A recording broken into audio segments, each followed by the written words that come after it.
Boa noite, meus irmãos encarnados e desencarnados.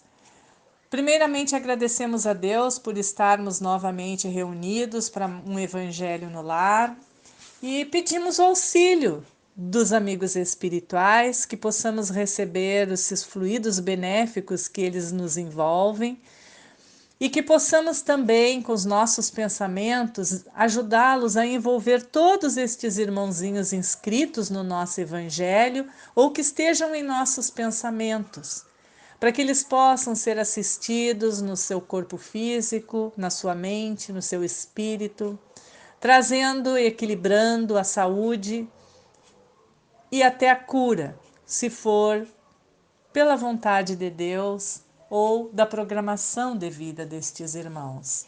Então, com grande alegria, nós começamos este evangelho de hoje, que é do capítulo 16, Não se pode servir a Deus e a Mamon, Salvação dos ricos, itens 1 e 2.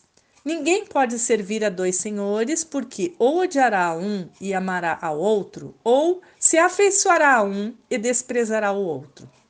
Não podeis servir ao mesmo tempo a Deus e a Mamon. São Lucas, capítulo 16, versículo 13. Então um jovem se aproximou dele e lhe disse: Bom mestre, o que é preciso que eu faça para adquirir a vida eterna? Jesus lhe respondeu: Por que me chamais bom? Só Deus é bom. Se quereis entrar na vida, guardai os mandamentos. Quais mandamentos? Disse-lhe.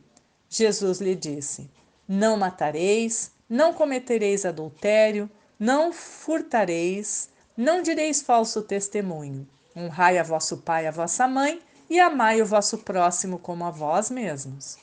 O jovem lhe respondeu: Tenho guardado todos esses mandamentos desde a minha juventude. Que me falta ainda? Jesus lhe disse: Se quereis ser perfeito, ide, vendei o que tendes e dai-o aos pobres, e tereis um tesouro no céu. Depois, vinde e me segui. O jovem, ouvindo essas palavras, foi-se embora muito triste, porque tinha grandes bens. E Jesus disse aos seus discípulos: Em verdade vos digo que é bem difícil que um rico entre no reino dos céus. Digo-vos ainda uma vez: é mais fácil um camelo passar pelo buraco de uma agulha do que um rico entrar no reino dos céus. São Mateus, capítulos 19, versículo de 16 a 24, São Lucas, capítulo 18, versículo de 18 a 25, São Marcos, capítulo 10, versículos 17 a 25. Meus irmãos, que lição linda para a nossa vida. Que será que Jesus quis dizer quando ele fala aqui, que é mais fácil um camelo passar pelo buraco de uma agulha do que um rico entrar no reino dos céus? Bom, para antes nós temos que analisar, né, estas palavras que foram usadas figuradas. O camelo, a gente sabe que era o maior animal que havia na Palestina. E o fundo de uma agulha é a menor passagem das passagens. Então, é um meio pelo exagero, a gente ter o entendimento daquilo que Jesus queria dizer, né? Também outra interpretação é que a ideia é de que há muita dificuldade em fazer uma corda, porque camelo, né, pode ser associado a uma corda, passar por uma agulha, né, sem desfiar esta corda, né? Então é outra interpretação de camelo como corda. E a agulha usada nesta passagem também, outra interpretação, pode se referir a uma pequena porta que havia no muro de Jerusalém e que para um camelo passar por ela era necessário que tirassem todas as suas bagagens. E ainda assim, ele deveria se ajoelhar e ser empurrado para conseguir passar por esta porta. Enfim, né, era uma linguagem figurada para expressar assim algo impossível ou, né, ou quase impossível, impossível. Então, o principal propósito, a gente levando em conta esta lição né, da missão de Jesus, para nós, o que que era? É nos libertar do jugo da escravidão da matéria, né? Esse era o principal objetivo dele, de nos ensinar, né? Porque são os esforços nossos para conquistar a vida eterna. Isto é, a vida do Espírito puro, do Espírito que, completando o ciclo das provas necessárias ao nosso progresso moral, ao nosso conhecimento, chega ao grau máximo de pureza, o que proporciona a compreensão de Deus, né? E aí o gozo eterno da vida espiritual livre, que nos aproxima cada vez mais do nosso Criador, jamais nos igualando a Ele. Mas esta foi a missão de Jesus.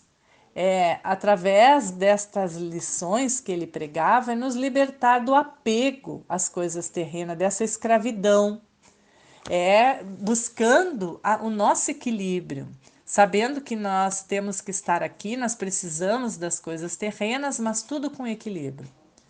Diz Jesus que nenhum servo pode servir a dois senhores, porque ou odiará um e amará o outro, ou se dedicará a um e desprezará o outro, né? Então não podeis servir a Deus e a Mamon.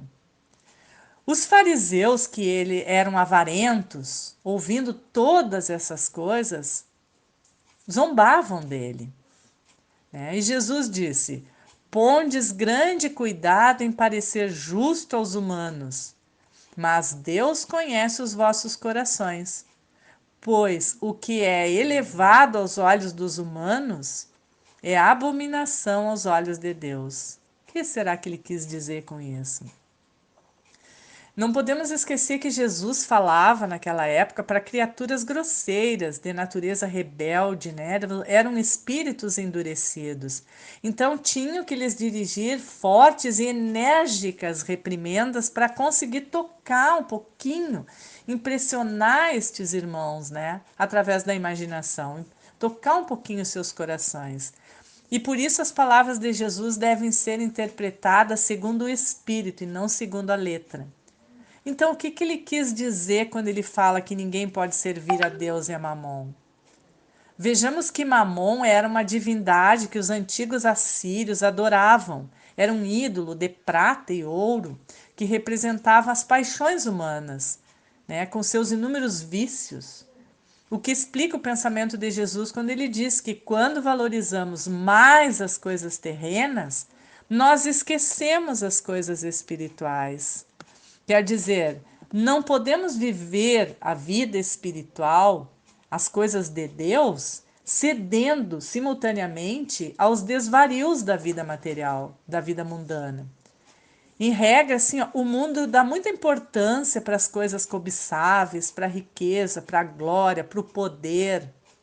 Por quê? Porque isso satisfaz ao cego orgulho da criatura humana. E Jesus não. Jesus ele valoriza, ele ama, né, os espíritos humildes, os simples, os mansos de coração. Então, o que a gente tira de lição disso?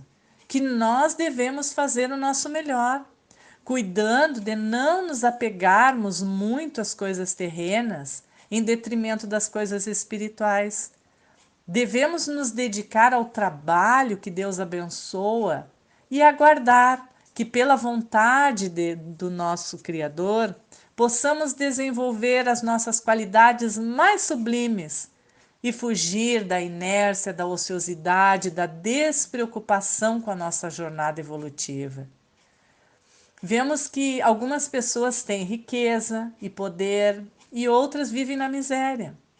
Ambas, meus irmãos, são provas, muitas vezes escolhidas por estes espíritos, de acordo com os objetivos que eles se propõem a cumprir. E mesmo sendo escolhido por eles, muitas vezes sucumbem e não conseguem realizá-las. Então a gente vê que tanto a riqueza como a pobreza são tarefas difíceis. A pobreza ela provoca lamentações, e a riqueza, o que ela faz? Ela leva muitas vezes aos excessos. O rico, ele sofre mais tribulações e, porém, ele tem mais meios de ajudar. Então, a posição elevada no mundo, a autoridade, são provas tão grandes e arriscadas quanto a miséria. Porque quanto mais o ser humano for rico e poderoso, mais obrigações ele tem a cumprir. Portanto, maiores são os meios que ele dispõe para fazer o certo ou o errado. E Deus experimenta o pobre também pela resignação. E o rico, pelo quê? Pelo uso que ele faz dos seus bens, do seu poder. Então, a riqueza e o poder, ele despertam todas as paixões que nos prendem à matéria, que nos distanciam da nossa jornada espiritual. A existência presente, tanto para o pobre quanto para o rico, é mais um momento na eternidade da vida espiritual. Tanto os pobres como os ricos, eles devem lembrar que a atual situação é muito efêmera, é passageira. Passará tão rápido, mas e o que a gente leva de tudo isso? Levamos a nossa bagagem, as nossas obras, aquilo que cumprimos conforme o planejado. Então, nós somos espíritos encarnados, submetidos em provas a vencer. A pátria, a nossa pátria verdadeira é o universo. E nós somos os companheiros eternos da estrada evolutiva. Quando somos pobres, então, façamos jus às promessas da bem-aventurança, suportando a pobreza com resignação, com calma, sem inveja, aproveitando a situação que nos encontramos para esmagar o nosso orgulho e adoçar o nosso caráter, melhorar a nossa moral.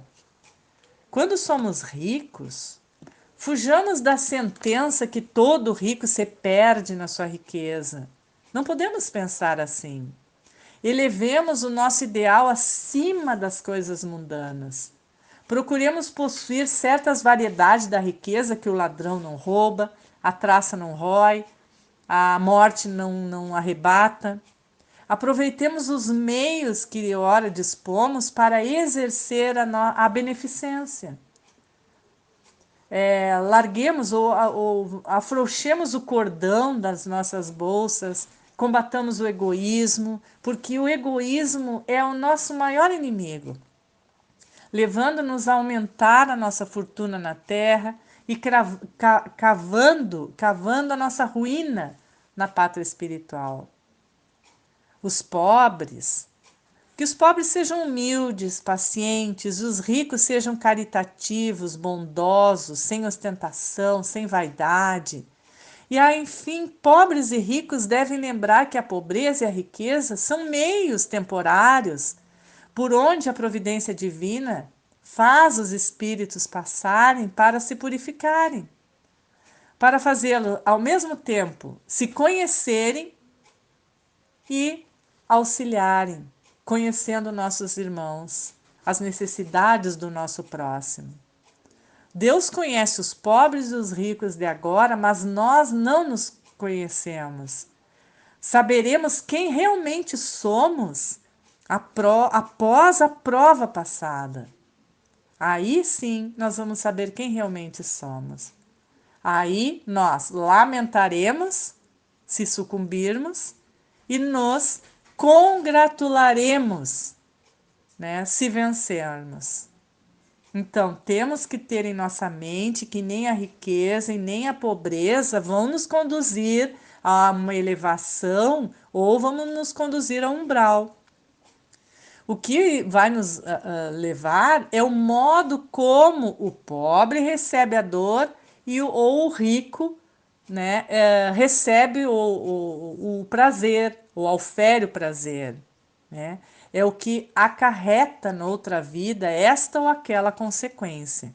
Então, não é a riqueza e não é a pobreza que vai nos deixar em situação ruim, na pátria espiritual. É o modo como usamos ou como aceitamos aquilo que nós programamos. Então, servir a Deus é fazer essa entrega, despojando-se de todas as amarras que nos afastam dele. Tempo para servir a Deus não quer dizer visitar a igreja, templo, casa espírita, nem cantar louvores ou saber muito da doutrina, né? Servi-lo é colocar em prática os ensinamentos dele, como por exemplo, tornando melhor a vida física e espiritual daqueles que chegam até nós, né? E que possuem menos que nós. Os que amam verdadeiramente a Deus e desejam trabalhar na sua vinha, fazem de cada irmão da jornada uma divindade, não se importando com que, se eles são ricos, são pobres, né? Ou nada disso, porque fazem tudo com amor. E este é o segredo. Jesus não nos aconselha com isto que entreguemos todas as nossas necessidades a Deus, deixando de fazer a nossa parte, deixando de cumprir a nossa tarefa, nos despreocupando de toda a previdência, nos despreocupando com os dias da velhice, da invalidez, porque se ficarmos muito tempo aqui na Terra, esses dias chegarão até nós. E a gente vai ter que nos preocupar com isto. Então, não é isto que Jesus quis dizer, esse desapego. É não dar mais ênfase a isto ou não acumular estes bens deixando de auxiliar o nosso próximo. Dá para fazer tudo. Dá para auxiliar e dá para nos precaver para a nossa velhice ou uma futura invalidez ou alguma coisa assim. Jamais Jesus daria este conselho. Ele nos ensina o contrário, que no vigor da nossa idade nós devemos assegurar os grãos para a nossa velhice. Aconselha que o façamos lealmente, com integridade, sem desperdiçar qualquer parcela, porque nos cabe ajudar os nossos irmãos desfavorecidos ou inválidos que não puderam colher, né, mais ou se precaver, né? É isso que Jesus quis dizer quando ele falou assim, ó, não vos inquieteis pelo dia de amanhã. Não quer dizer que não façamos a nossa parte, o nosso trabalho, aquilo que nos cabe, mas tudo com moderação. Podemos podemos auxiliar e ao mesmo tempo guardar. Nada de supérfluo em exageros, nada daquilo que possa nos sufocar. Então, essa lição, meus irmãos, eu interpretei assim hoje. Ela tem, assim, a gente pode ficar um tempão falando sobre ela, porque realmente é um alerta para nós.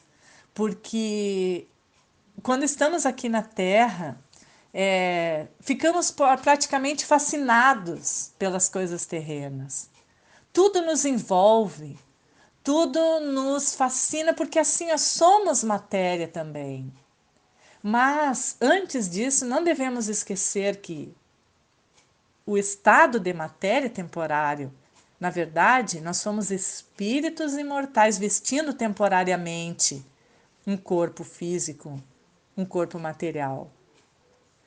Então, vamos com os nossos pensamentos elevados, agradecer a Deus esta oportunidade, desta lição de hoje, que possamos sempre colocar em prática e que todos os irmãozinhos necessitados, como já pedimos no início, seja nos hospitais, asilos, creches, orfanatos, presídios, casas-lares, possam receber assistência conforme as suas necessidades e merecimento. Que Deus nos envolva também para que amanhã possamos ser melhor que hoje. E que os nossos pensamentos cada vez mais sejam elevados. Que possamos entender mais a nossa jornada terrena, compreender e principalmente colocar essa centelha divina que Deus colocou em cada um de seus filhos em prática, que é o amor. Agradecemos, ainda pedimos que as nossas águas sejam medicadas, fluidificadas e que possamos ter uma ótima noite de sono. E um dia, um despertar com alegria. Que Deus permaneça com todos e gratidão por este Evangelho de hoje. Que assim seja.